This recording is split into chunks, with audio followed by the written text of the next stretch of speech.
Valpio malevento, muta d'accento e di pensiero, la donna è 성악가 아니세요? 성악 하시는 분 예예예 반갑습니다. 너무 인상이 좋으시다. 본인 소개 좀 부탁드리겠습니다. 저는 한양대 철학과하고 인공지능학과에 있는 과학철학자 이상욱입니다.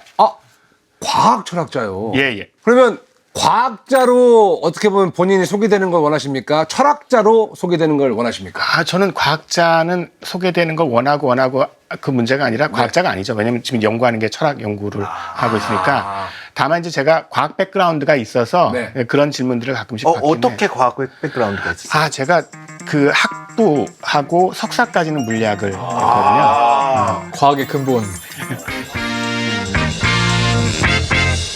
좀 궁금한 게, 제가 사실 제가 이제 뭐 크리스찬이고 하지만 그냥 재미로 신년운세를 매년 봐요. 설레이는 약간 재미로 그냥 재미로 순수하게 맹신하지 않습니다.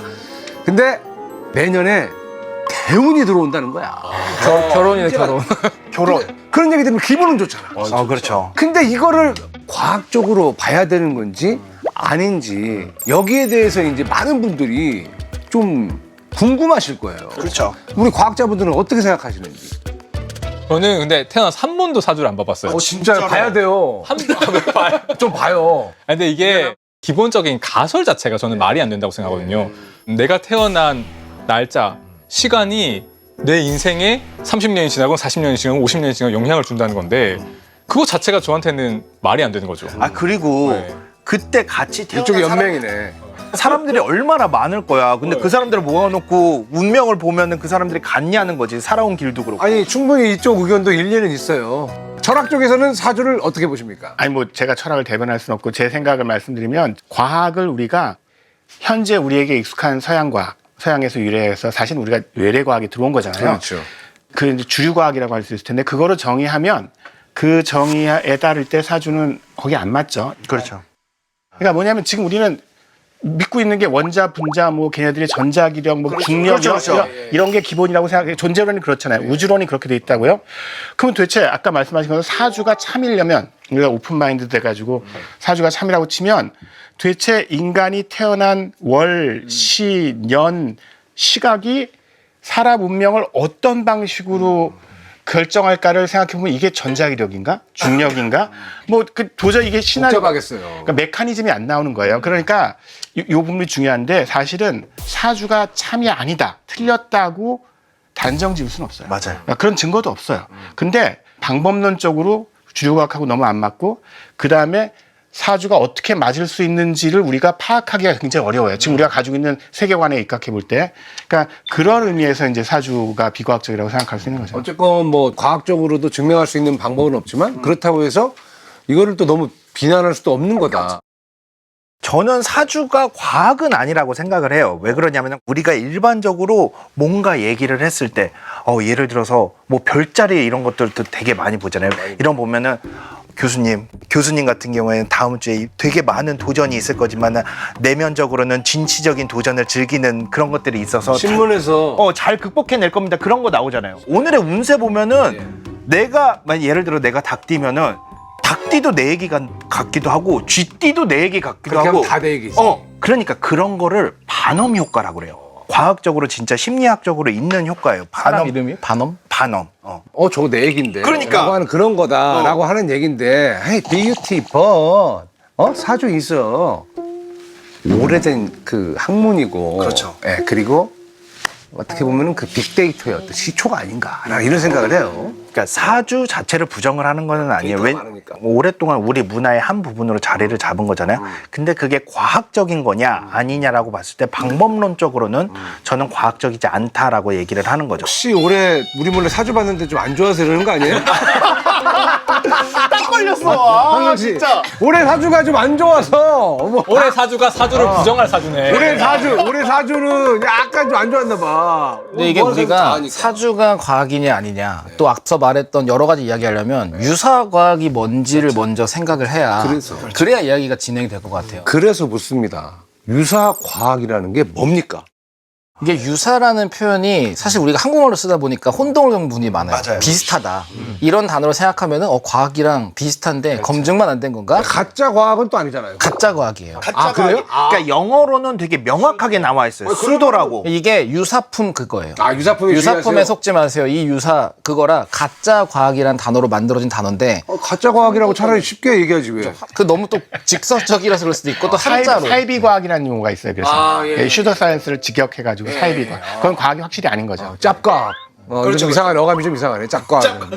그런데 사이비과학이든 유사과학이든 어떤 문제가 있냐면 그 어떤 특정 시기에 주류 과학과 그렇지 않은 걸 구별하는 건 아주 명확해요.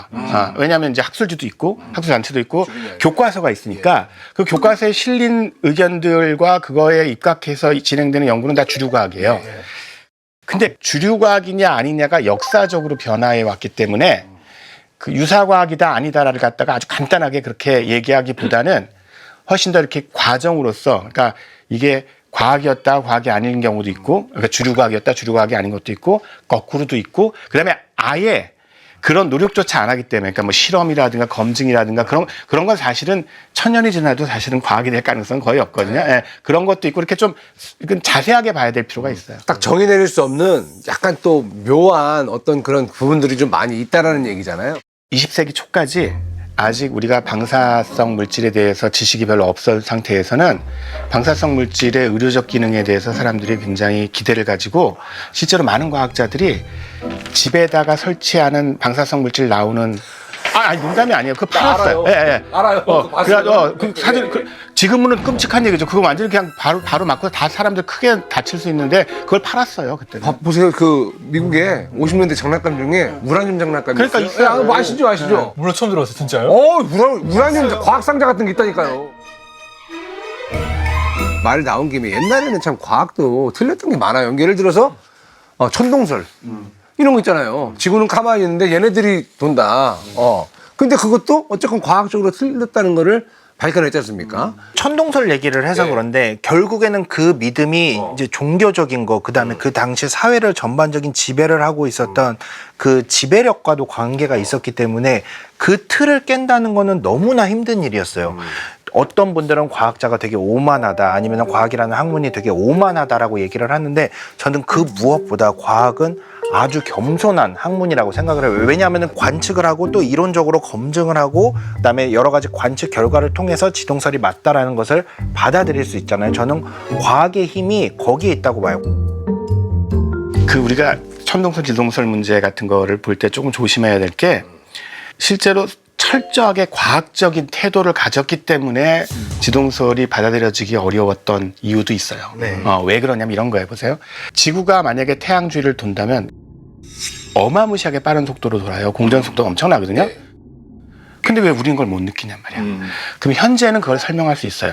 관성의 법칙으로. 하지만 코페르니쿠스는 그 관성운동의 법칙으로 그 역학을 만들어낸 뉴턴보다 200년 앞선 사람이에요. 그러니까 코페르니쿠스는 그걸 설명할 방법이 없었어요. 그러니까 뉴턴 역학이 없으니까 설명 못하는 게 너무 많은 거예요. 이게 이렇게 빨리 도는데 왜 우리는 못 느끼고 사람들은 거기에 대해서 아무 반응이 없고 그다음에 얘네들은 왜 도는지 아는데 설명을 못 하겠네. 이런 거죠. 그렇죠. 그러니까 고민하다가 코페르니쿠스 책 서문에 그렇게 써 있어요. 내가 열심히 노력해서 여기까지는 만들어놨는데 부족한 점이 많다. 후학들이 많은 그 질정을 통해서 좀 더 발전했으면 좋겠다.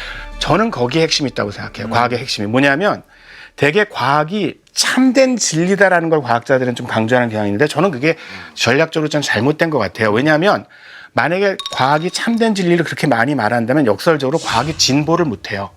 왜냐하면 진보를 한다는 건 뭐예요?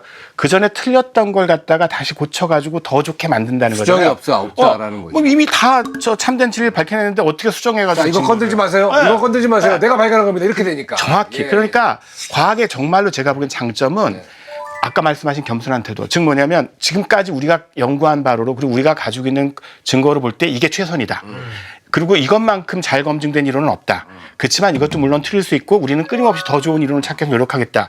이 자세가 중요한 거지 얘는 참이고 얘는 거짓이고 이렇게 딱 갈라치는 그런 거는 그렇게 과학적 태도는 아니에요. 코페르니쿠스 말씀하시는 게 낭만이 있어요. 제가 후배들이요. 정확하게 완전히 동의를 하는 게 있는데 보통 가장 이렇게 이론이 바뀐 거에 대한 예시로 나는 게 천동설, 지동설이잖아요. 근데 항상 궁금한 게 이게 바뀌는데 얼마만큼의 시간과 진통이 있었을까라는 건 보통 생략이 되고 또 사회적이건 학계를 봤을 때 이걸 바꾸려고 말하는 사람들은 괴짜과학자일 거예요. 비주류로 취급되고 존중받지 못하는 무시받던 거. 사람들. 그 사람들이 사실로 드러났기 때문에 지금은 거의 뭐 잔다르크가 성공한 것처럼 대단한 혁명의 역사와 과학의 진보로 보지만 그 사람들 화면으로 띄워줘야 돼요. 엄청난 스트러글링이 있었을 거란 말이에요. 맞아요, 진짜로. 저는 되게 방금 제 교수님께서 말씀하신 부분 다 동의를 하는 편인데 교수님께서는 과학자들이 우리 지식이 참된 진리야라고 얘기를 하는 게 좋은 전략이 아니라고 얘기하셨는데 저는 과학자들은 잘 그렇게 얘기 안 하는 것 같거든요. 그것도 맞아요. 왜냐하면 저는 케바케. 과학자랑 가짜 과학자를 구분하는 기준이 저한테는 명확해요. 나를 의심해라. 내가 말하는 걸 의심해라라고 좋다. 말하는 사람은 과학자고 그렇지. 내가 말하는 걸 믿어. 이걸 먹으면 뭐가 좋아져. 이걸 먹으면 피부가 고와져라고 하는 사람들은 가짜 과학자라고 생각합니다. 그렇죠. 장담하는 사람들. 그래서 저는 과학자가 의심을 직업으로 하는 사람이라고 생각하거든요. 나를 돌아보고. 네. 근데 저는 이 부분에서 철학이랑 과학이랑 맞닿아 있다고 생각하는 게 저는 결국 철학과 과학의 아버지가 데카르트라고 생각하고 데카르트가 사실 우리가 오늘 살고 있는 이 근대를 연 사람이라고 했을 때 저희한테 가르쳐 준 게 딱 한 가지. 뭐예요? 의심하라. 의심하라. 네. 그 의심하는 태도가 남들을 의심하고 자꾸 바깥을 의심하는 게 아니라 나 자신, 내가 만든 지식과 나의 스승이 만든 지식조차도 언제나 의심하는 그 태도가 저는 어떻게 보면 과학의 태도였던 핵심이라고 저는 그 생각합니다. 학문에 대한 애티튜드죠. 그게 어떻게 보면 나를 비워야, 나를 의심해야 내가 더 뭔가를 발견하고 채울 수 있으니까. 너무 재밌잖아요. 당신을 의심할 수 있어서 나 너무 행복해. 예. 얼마나 좋아요.